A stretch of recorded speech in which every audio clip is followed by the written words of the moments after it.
For more on this, we have our North America correspondent, David Lipson in Washington. Our political reporter, Jane Norman, is with us in Canberra, and Bryce Wakefield from the Australian Institute of International Affairs joins us as well. Let's first go to our North America correspondent, David Lipson. David, you're in Washington. What's the latest from there in terms of the United States response?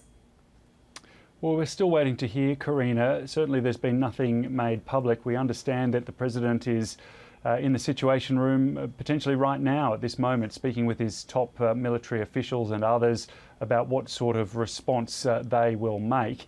That could depend largely on casualties, if there are any, and the latest reports that we're hearing is that there are no American casualties, but there are some Iraqi casualties.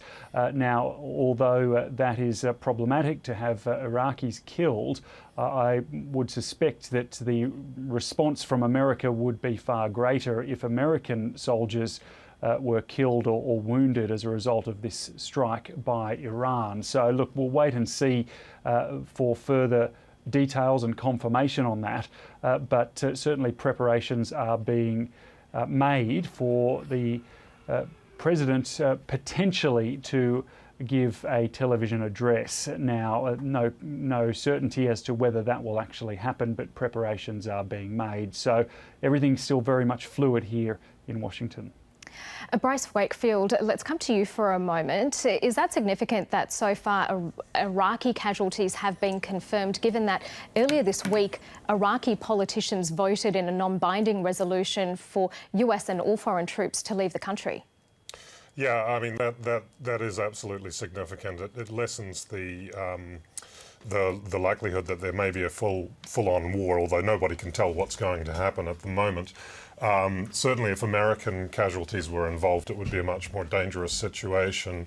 However, yeah, the killing of Iraqis will put pressure on the Iraqi government, which has already called the United States to withdraw its military forces from Iraq.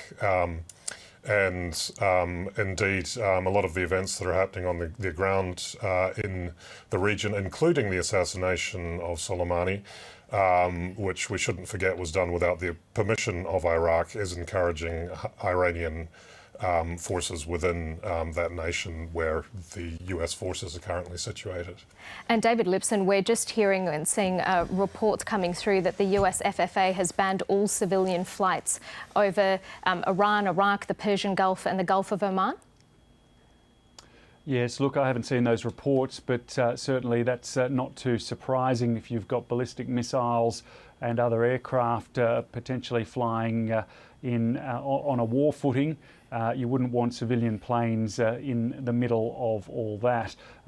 Probably worth pointing out that Iran itself doesn't have a big air force to speak of whatsoever. It has put all of its focus when it comes to air attacks on ballistic missiles. That is very much where its main arsenal of weaponry lies. In fact, Iran has the biggest arsenal of ballistic missiles in the entire Middle East. So a display of force on that front by Iran tonight, potentially more to come. The statement from one of the Iranian officials described said, quote, "The fierce revenge by the Revolutionary Guards has begun." Now that seems to suggest that there may be more to come, but we just don't know. And Jane Norman in Canberra, how has the Australian government responded to this? Yeah, well, Karina, we know that news of this airstrike broke as the Prime Minister, Scott Morrison, was in the air on his way to Kangaroo Island to survey the fire damage there.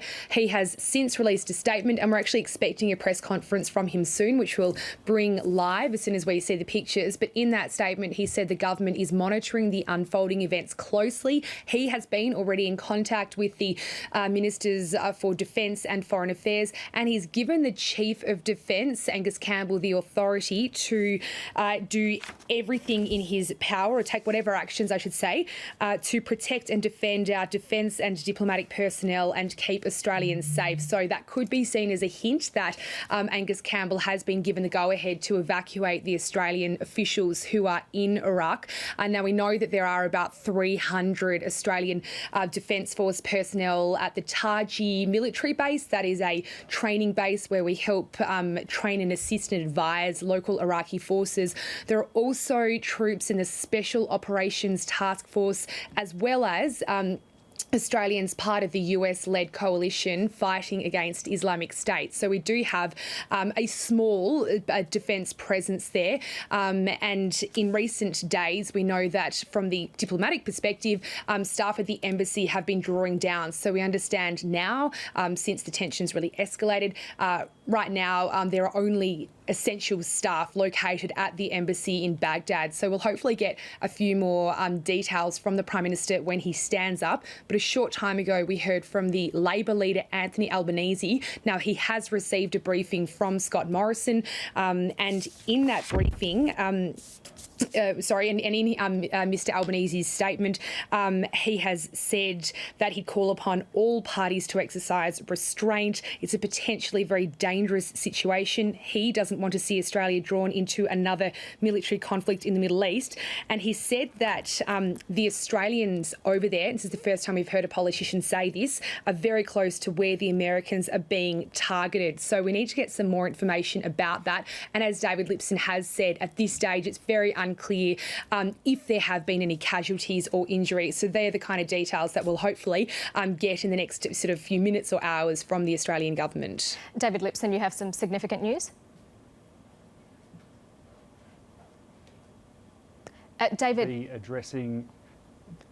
David, sorry, I think there might have been a problem with the microphones there. Can you just tell us the significant news that you've just received? Yes, we understand that the President Donald Trump will not be addressing the US public tonight. He won't be doing a television address, and this is significant news, good news, you'd have to say, because clearly it shows that there won't be any sort of formal declaration of war or the like, certainly tonight. Beyond that, we're not too sure. We know that there were preparations being made should he want to give an address, but the fact that, according to multiple sources, he is not going to do that is a positive sign for at least the next few hours. Bryce Wakefield, that's no doubt significant. What diplomatic channels are there in terms of the Iranians and the United States? Can Switzerland or France play a role here? I wouldn't think so. Look, I would say that in Washington, there will be some back channels that the United States is using. I'm not sure that that the United States will be turning to third-party channels third-party state channels to facilitate that discussion. But that I agree with your correspondent that announcement that Trump is not going to make a formal announcement about the issue today is good news. America really does have to weigh up its options here because it has to realise that war with Iran would be an incredibly significant move, even more disastrous than the 2003 Iraq war or invasion of Iraq, which was a fundamental strategic blunder of the United States. Iran is more unified. Its leadership is much more competent. It has a bigger military machine, larger landmass, bigger population. This would be far more drastic than the 2003 war. So yeah, I mean, Trump needs to cool down. He needs to calm down. He needs to weigh his options very seriously here. Yeah, because this would not be the same as a conflict in Afghanistan or the last Iraq war. No, and one of the significant factors that has to be borne in mind here is that prior to the 2003 war, Iraq was shut off from from the rest of the region to a certain extent. Iran has agents all across the region. It has an immense capacity to wage asymmetrical warfare that the United States will not have seen before. If there is some kind of war, it will be releasing its assets in or authorizing the use of force by its agents in other countries in the Middle East, including in Iraq and including in Afghanistan, where the United States is already present.